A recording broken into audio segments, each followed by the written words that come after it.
Brandis, do you know what legislative district you live in? Either way, it might change soon as Democrats have submitted new redistricting maps. This happens, of course, every 10 years after the census, but because of late census numbers this year, the process has been more contentious than others.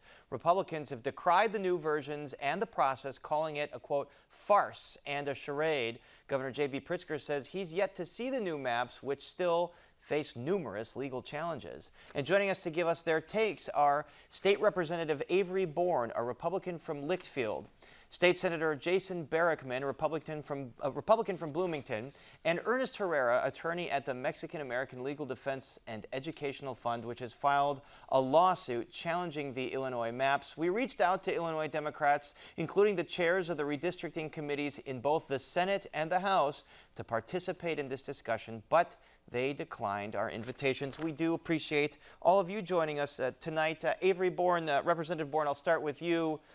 Democrats revised their maps after being forced to do so once the census data came out. Are these new maps any fairer in your mind than the original ones? Well, my initial answer is no, but my follow-up to that is who really knows? They dropped these maps at the very last second, literally less than an hour before we were able to vote on them. This process allowed very little public input.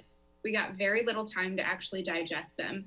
After community advocate after community advocate had asked for up to 30 days to review these. So if we know that they're fair, and we also believe fundamentally, if politicians are drawing the maps, it's going to be unfair.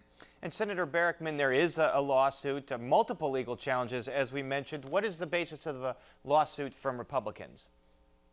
Well, look, there's constitutional issues that arise as a result of the Democrats first using flawed and inaccurate data that results in disenfranchising voters, Illinois voters. I mean, these constitutional claims are things like the Equal Protection Clause of the United States Constitution, the Federal Voting Rights Act, the notion that one person, one vote exists. There's just no defense to what the Democrats do.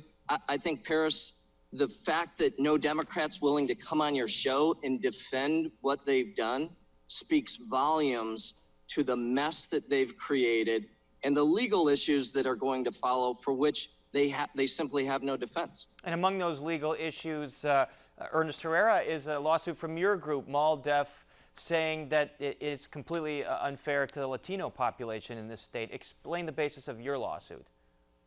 So the basis of our lawsuit is very similar in that we are accusing, and we believe it to be true now, and the Democrats have all but admitted that their maps that they passed in the House and Senate back in June used data that is not population data. They're estimates. Now, this data that they used, it's important to how we do lots of things in this country. So they use the American Community Survey. That's what you're referencing there. That's right. So they use the American Community Survey, and the survey, that survey done by the Census Bureau every year, does not actually count everybody like the census does every 10 years. And that difference is important because our case law from the U.S. Supreme Court, based in the 14th Amendment to the United States Constitution, says that it has to be on a population basis. The ACS does not provide a population basis. It only provides population estimates.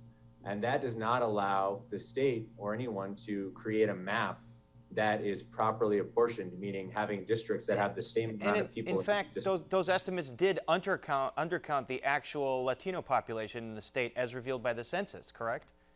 That is one of the problems. And another problem, as you'll find in our first amended complaint that we filed a few weeks ago, is that original map passed in June put our clients, our plaintiffs, in districts that are underpopulated or malapportioned entirely, meaning they're way off. They're in districts that were way off from the ideal or what they should have been to be equalized districts. And the districts all have to have the equal amount of population. Representative Bourne, what about the argument that this is politics? The victor go the spoils, the party in power gets to draw the maps. It happens in Illinois with Democrats. It happens in states where Republicans control both houses of their legislatures or the governor's office. What about that?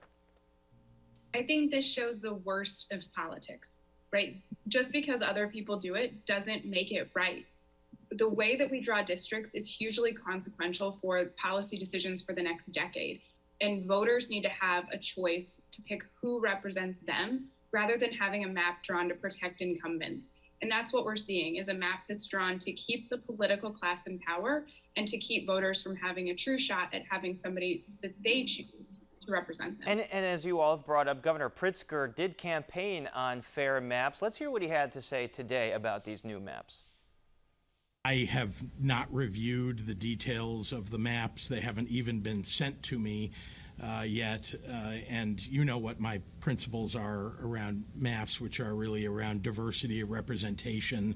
It isn't about party affiliation. It really is about diversity of our state and the representation that people who sometimes haven't been represented all that well over decades should now be represented in a state as diverse as ours. So Senator Bergman, the governor, basically saying that the maps do represent the diversity of the state. Is he being consistent with what he campaigned on? No, I think the governor can't be trusted on this issue. The governor campaigned and promised to voters that he would support an independent commission drawing these maps and that he, in fact, veto any map drawn by politicians. He broke his word with voters. He then proclaimed that he was for a fair map, whatever he defined that to be. Clearly, his definition of fair map is defined by the map he signed. He signed a map that MALDEF and others clearly point to as violating the constitutional rights of Illinois voters. And so that's not a fair map. And so now the notion that the governor today would again cast judgment on what he determines to be fair is just a notion that voters aren't going to believe. Ultimately, I think this issue is in the hands of the court. We think the Illinois Constitution's declaration that a bipartisan redistricting commission should be enacted. We're looking to the federal courts to either choose that remedy or to choose a special master that may draw these districts. The point being, it should no longer be in the hands of politicians who, in our case, the Democrats, have just made a mess of this. So we'll see how this proceeds throughout the legal system, although courts in the past have not. They've been loath to rule on some of these redistricting cases. Ernest Herrera, Democrats in charge of this say that so many community voices were involved. A lot of folks were heard. Did you feel that that's true of the process? No, and I can actually attest to one of our actual clients, Julie Contreras, testifying in the hearings.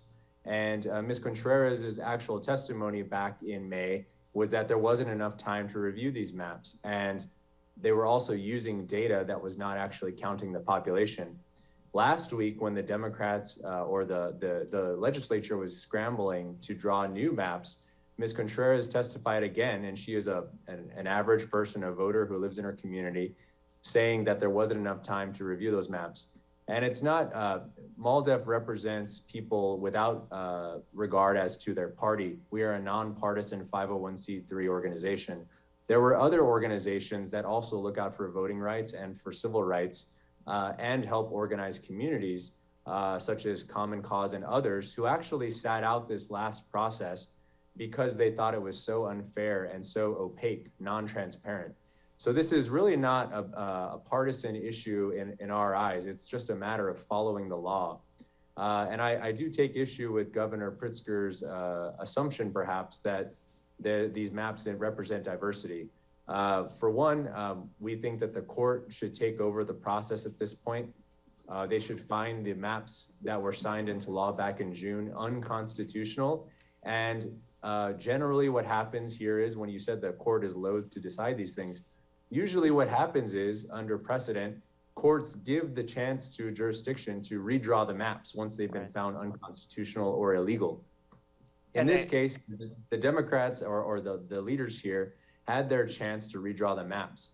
And we don't know, we have some serious concerns about those maps. As the representative was saying, we don't know actually which versions were the final until about a night and a half ago. But our analysis of the last versions we saw on Monday showed that Latinos are underrepresented in these newest maps. So it is very possible that that the legislature, the General Assembly here, got rid of one unconstitutional violation in favor of another constitutional or statutory violation. All right, there's a lot, like we said, a lot of legal challenges to follow here, and our thanks to State Representative Avery Bourne, State Senator Jason Barackman, and Ernest Herrera.